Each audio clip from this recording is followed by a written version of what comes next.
Welcome to Sacrilegious Discourse. For this is what the Sovereign Lord says. Why do you need prophets to tell people who you are and what you want? If you can justify everything that the God of the Bible has done, then you can justify any of your behavior. A lot of this mentality is trickling into what is now mainstream right-wing Christianity. I am capable of empathy greater than this God of the Bible. This is a Bible that they tell kids. This is the good Lord. This is the good book.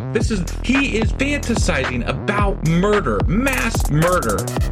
Head over to sacrilegiousdiscourse.com right now to find out how to leave us a review or support us on Patreon.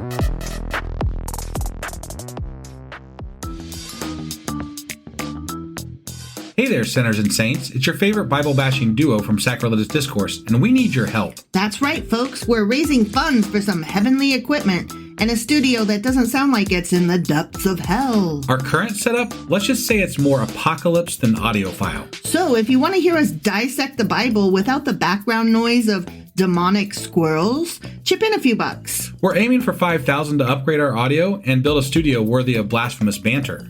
Donate today and help us spread the good word of atheism. You can find a link right on our homepage, sacrilegiousdiscourse.com. Every dollar counts. Even if it's from your collection plate. Husband! Wife!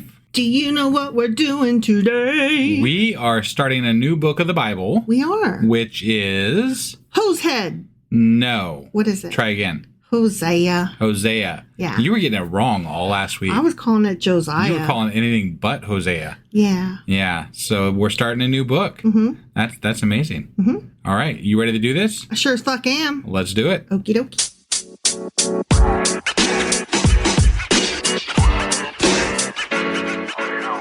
All right, let's get into this book of Hosehead. Hosea. Chapter 1. Yes. All right.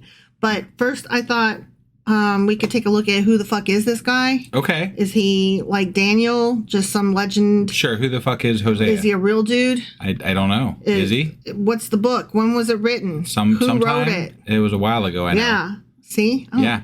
I don't know anything about this. Yeah.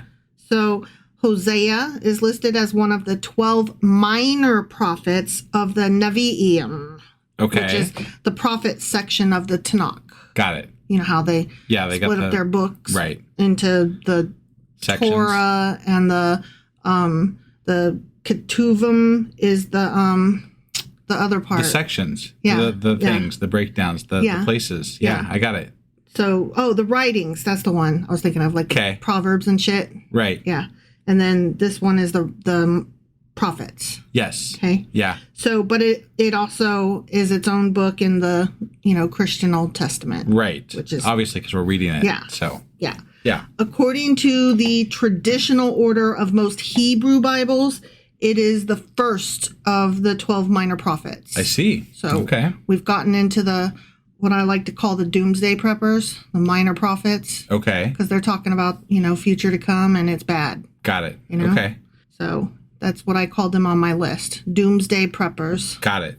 The book is set. We're going back in time here. Oh, okay. Because that's fun. Yeah, that's good stuff. Mm-hmm. Right. The book is set around the fall of the northern kingdom of Israel in the last year of the reign of Jeroboam. Wow. King of Israel. Way back. Yeah. Huh. And as such, it denounces the worship of gods other than Yahweh. I mean, that's pretty much consistent most of the way through the Bible. Exactly. So. Well, this one is a gross story that I hate. I read just a quick, what's it? Okay. And I'm like, I'm going to hate this. Got it. Exciting. Yeah. It uses the story of an unfaithful wife as a metaphor for the people of Israel's abandonment of Yahweh. So we get to hear all about this fucking whore that cheated on her goddamn husband. They really like using women to... illustrate everything bad? Yeah, basically. Yeah. Mm-hmm. Basically. The book dates back to around 760 to 720 BCE. Oh, so this is quite old. Yeah. Okay. All right. And it's one of the oldest books of the Tanakh. Got it. Okay. Yeah. It even predates the final recensions of the full Torah, the Pentateuch. Okay. So, how they changed around stuff, added, took out, rescinded, Sure. Like they sat around the table figuring out what the final copy would be. Right. Yeah. this predates that final version. Okay. Okay. All right. The book has a long history of formation and transmission, meaning gathering up the stories, figuring out what the story is, and passing it from one person to the next. Sure. Okay? Yeah. Much of the material in oral form goes back to Hosea himself. So it is a dude. Okay. Okay. Hosea is a guy. All right. Not like Daniel. Got it. Okay. Mm-hmm. And the collection of sayings and individual counts was probably done in Judah, though, at a much later date than him. Got it. So, okay. Whatever. All right. And he is among the first writing prophets, which... He hypothetically wrote this? Or what do you mean by writing prophets? Yeah. But okay. It depends who you ask. Much like everything. So, you know how it be. Right. Okay. He prophesied during a really deeply dark, dramatic era of Israel's history. Okay. Because the northern kingdom's decline and fall that happened in the 8th century BCE. So, okay. Like the 700 BCEs. Right, you know, right. They were in a shambles. Like, the sky is falling, the sky is falling. Sure. Everybody's trying to get us all the time. Right, right. And so Hosea was like, this sucks. I got to cheer my people up. The people's abandonment of faith was rampant, like you said, but not just then, throughout fucking history. Sure. Having turned away from God in order to serve both the calves of Jeroboam and the Canaanite gods Baal and Asherah. Right. So they were like, all of this sounds great. But then we also talked about how the calves of Jeroboam were not necessarily inconsistent or incorrect, because remember, he was just kind of... It was a different version of Yahweh, basically. It was a different sect. Yeah. So, yeah. I just found that interesting. Which is, I feel like that was partly what was going on with Aaron at the bottom of the mountain when Moses went up to the top of the mountain. Exactly. Because he made a calf then as well. Yes, he did. So it feels like some of those things were like sprinkled throughout and foreshadowing what maybe came later. Yeah. As far as these different groups of people that worshipped Yahweh. Yep. So. Yep. There you go. Other sins followed the book claims. So it wasn't just that they turned away from God and worshipped other gods. Right. They did a bunch of other shit like homicide, perjury, theft, and sexual deviation. I'm sure they did, yeah. That they was always fucking in the high places and under the tall trees, you know? Yeah, right. Hosea declares that unless they repent of these sins, God will allow their nation to be destroyed, and the people will be taken into captivity by Assyria, the greatest nation of that time. Okay. So yeah, they were always scared of some nation that was big. They were, but who knows which one it was in any given century. Right. Yeah. I mean, it doesn't. I mean, this goes back to when we're like, God's always killing his own people. Always. Like, there's always something going on. Never not be scared if you're the people, and never not be mad if you're God. Right. I just feel like, you know, if you're going to believe in this God, right, he's a bad fucking manager. His people will not get on board with his message. No. Right. Not at all. I feel like he's a piss poor leader. Yeah. That's what I think. I think so too. Because the leader is supposed to take responsibility for all those who are under him. Yeah. I mean, he really could have, like, benefited from, like, the help of Stephen Covey or something, you know? Seven habits of highly effective people. Right. That's right. Yeah. I wonder what color his parachute was. I don't know. Or who moved his cheese. Right. The prophecy of Hosea centers on God's unending love toward a very sinful Israel and God's agony over his people's betrayal. But only because it looks bad to his neighbors, really. Yeah. At least that's what we've discovered. He's like, how could you stop worshiping me and be scared? Love me, bitches. Yeah, yeah. And they're like, we love all the gods. Whichever one makes it rain. That's the one we love best, though. Yeah. Hosea prophesied over the course of around 66 years, from 790 to about 724 BCE. Okay. And thus he served 8 years under the reign of Jeroboam, 33 years under the reign of Uzziah, the whole reigns of Jotham and Ahaz, remember they were very brief, and then 3 years in the reign of Hezekiah. Got it. He would not have survived the taking of Samaria, of course, which happened a bit later. Okay. Hosea's message influenced latter prophets such as Jeremiah.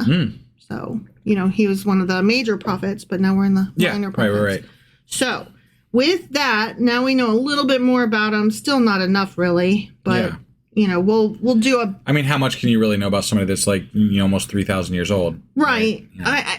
I just wanted to know a little bit more about what he was about, when he was, who wrote his book and stuff. But I will do a deeper dive, of course, when we do our book wrap up. I mean, I think it's enough to say that he was big mad at the way the Israelites were worshiping other gods. That's pretty much. He was big mad. Yeah. All right, so let's read chapter 1. Ready? Yeah. Okay. The word of the Lord that came to Hosea, son of Beeri, during the reigns of Uzziah, Jotham, Ahaz, and Hezekiah, kings of Judah, and during the reign of Jeroboam, son of Jehoash, king of Israel. Okay.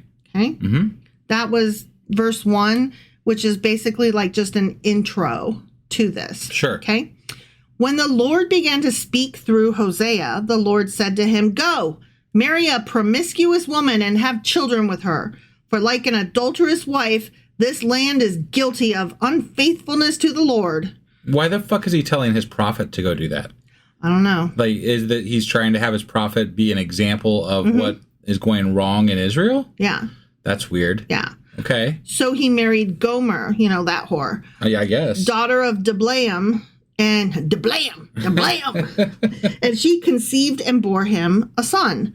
Then the Lord said to Hosea, "Call him Jezreel, because I will soon punish the house of Jehu for the massacre at Jezreel, and I will put an end to the kingdom of Israel." Okay. In that day, continued God, "I will break Israel's bow in the valley of Jezreel."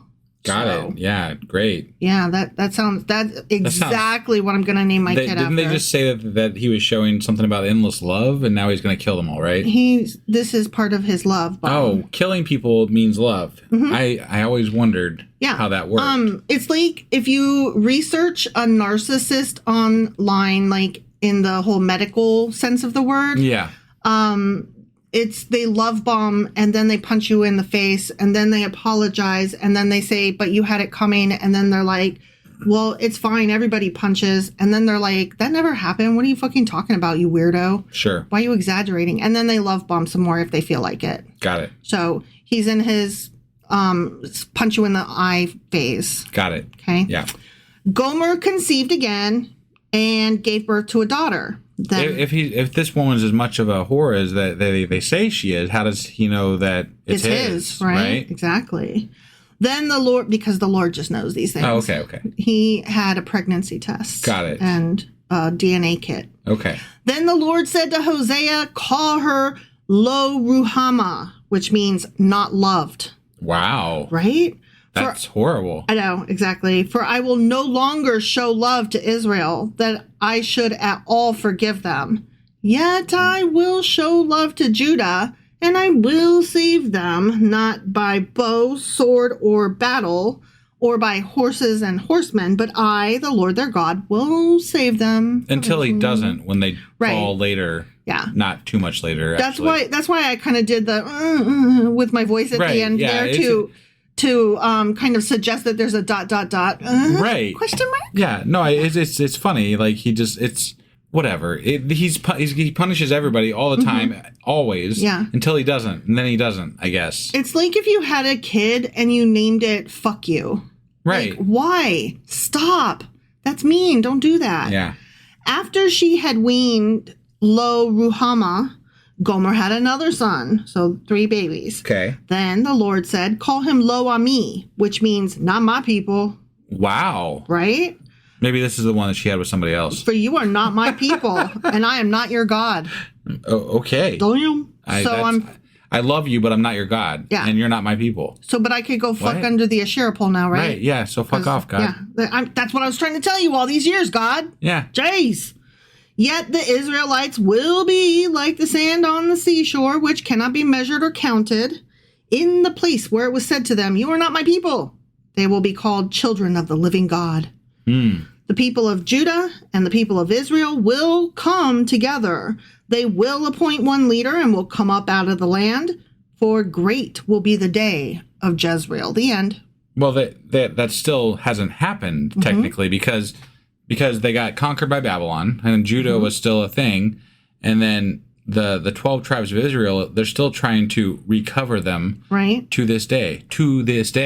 I'm just saying, like, it's not, they don't know where the fuck these tribes are. They don't know what happened to them. Like, it speaks of it as though it's going to be this great coming together, right? Right. And there has been no account of a great coming together of the Israelite tribes after they were tribes way back in thousands of years ago. My dad said they're all there. That's bullshit. My dad said they're all there. Well, your dad's full of shit. I mean, with regard to that. Yeah. I don't know how you can say that with any authority. He read the Bible. Okay. So that was the end of that chapter, but I took some notes and I wanted to tell you a few things as I went through chapter 1. Sure. Okay. Yeah. So my first note, I use the swipe thingy to make words on my phone. Like, I don't type them in. You swipe type. I swipe type. Yeah. Yeah. Only sometimes, almost always, it doesn't guess the word correctly. Yeah. And so I kept trying to type in or swipe in Gomer. Yeah. And the first one that came up was grinder. And then came ginger. And I was like, okay, I got to save these. So I did. Yeah. She was probably not a prostitute when Hosea was told to marry her. Okay. I don't know how that works when that verse specifically said, go marry that promiscuous person. Yeah. Does that mean that she was fucking but not getting money for it? That could be, maybe. That... Or maybe they've tried to, in years since that was written, tried to tame that down some. Right. Maybe we should be a little more lenient on women and not hate them quite as much. I think you could see that either way, right? Okay. Because the Bible is notoriously bad with regard to how it views and talks about women. Yeah. So I feel like even maybe hundreds of years ago, they might have seen stuff like this and be like, we need to not say that this is that, know? Because that sounds pretty fucking bad. It's mean. Even in the grand scheme of things of how much bad there is about women in the Bible, this one's, it's pretty bad. Yeah. And it's very direct. Like, I'm going to represent the shittiness of Israel with a woman. That is what I'm going to do. Yeah. This woman represents how shitty Israel is. Exactly. Wow. Okay. Yeah. That's fucked up. So some of the notes that I took from various sources said that in recording the story, this is Hosea looking back over the events that happened, and he's recalling that the woman whom he married and who bore him children became a prostitute. Whoa. Became one, huh? I guess. Wow. Yeah. I don't know. That's interesting. I want to hear that story. Right? Yeah. I have not gone. Apparently Hosea was not, not doing his bit. I don't know. Dang. Didn't hold up his end of the bargain, maybe. Oh my gosh. I mean, I don't know. Jeez. He's in love with God, Okay, there are many different reasons that people cheat, and it's not all related to sex. No, but I want to hear the story. I do too, but I don't know what story we're getting, so we'll just have to, hang in there. I'm just saying, that sounds like a juicy story. I want to hear that story. No, I agree. So I do. So let's talk about the kids for just a second. All right. Okay, so you know how each of them was named something horrible, bad, and wrong? Yeah. So the first one was intended to put Israel in mind of their unrepented guilt. Okay. And the acts of cruelty committed in their palace of Jezreel. It just occurred to me, maybe she got rid of him because of what he made her name their kids. That could be. I'm just saying. That could be. And the only way to support herself was prostitution. Sure, yeah. So she wasn't promiscuous. She was a woman on hard times trying to support her kids. Yeah. I like that. Yeah, I like that. Right. So this particular name with the first child and the prophecy foretold judgment on the dynasty of Jehu to which Jeroboam belonged. Okay. I don't really... Okay. It's been a while, so I can't remember all this that well, but okay. So God's appointment of Jehu as king was for the purpose of destroying the wicked family of Ahab and Jezebel. But Jehu used it as an opportunity to satisfy his ambition for absolute power. Okay. I only vaguely remember all that. Right. And he treacherously destroyed all opponents in a series of brutal massacres. Oh. But now the dynasty he established would be coming to an end. So that's what the first name is supposed to represent. All of that. Okay. All right. So the second one was a daughter. And that one foretold that God will no longer have pity on the northern kingdom, but will allow it to suffer the full penalty of its sins. So he's like, fuck you, die. Yeah. It signifies the people of Israel not finding mercy, and in consequence of their guilt, God's rejection. I'm your God. Right. However, of course, we all know he will not withdraw his mercy from Judah, but will protect it by his miraculous power, blah, Sure. blah, blah, whatever. So anyway, then the third kid was another son. And by that point, God was like, fuck all y'all. He no longer recognized Israel as his people, and the nation, and then later Judah as well, would be cut off from him and taken into captivity. So those are supposed to all be 3 separate prophecies. Got it. Okay. And then, of course, despite these judgments, God will have pity on Israel and Judah. Didn't you know? Of course. Yeah. Right. So he promises to repair the loss to his church by calling in the Gentiles and by uniting all the children of God under one head, the Messiah, in the latter days. Did you get any of that? I didn't. I didn't hear him say all that. No. Yeah, I didn't hear him say those words either. No. I have stuff sprinkled in that's helpful, and then I have stuff that is like I'm being sarcastic because I got it from an apologist who just decided he was going to tell us things that he thought it should mean. Yeah, I was going to say that sounds like somebody Christian just kind of tossed that in there for their own, they wanted that in there. Messiah. But maybe I'm wrong. Maybe I missed a bit. Okay, well, it didn't say that. I don't recall that part. It didn't say it. That's why. Didn't. I know. No. So that is all I have for this chapter. I feel like we're off to a good start, even though it's shitty. Right. It's a story. It is. And we do want to know which is better than a lot of the older stuff was. So, yeah. I mean, I'm happy about that. Yeah. And we do want to know what happens next. Definitely. And you can't always say that about this fucking book. No, definitely not.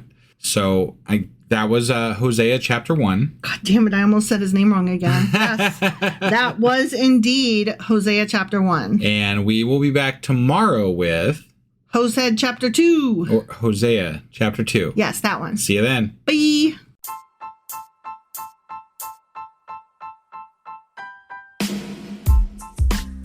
Hey, wife, I guess that's the end? But husband, that's just sad. It doesn't have to be. We are on lots of social media platforms like Twitter. Our handle there is sacrilegious_D. For D's nuts. Oh my God. Stop doing that. Anyway, we're also on Facebook, Instagram, and Pinterest. There's a link to all of our social media sites at our website. Ooh, we have a website? Yeah, it's sacrilegiousdiscourse.com, where you can also find a link to our merch shop. We have a merch shop? Yep, we have podcast-themed clothing, mugs, notebooks, and more, as well as an atheist and science-themed products. Wow, our fans should really go check that out right now. Definitely. They can get in touch with us by sending an email to sacrilegiousdiscourse@gmail.com. But before they do that, we could really use some help. Oh yeah? With what?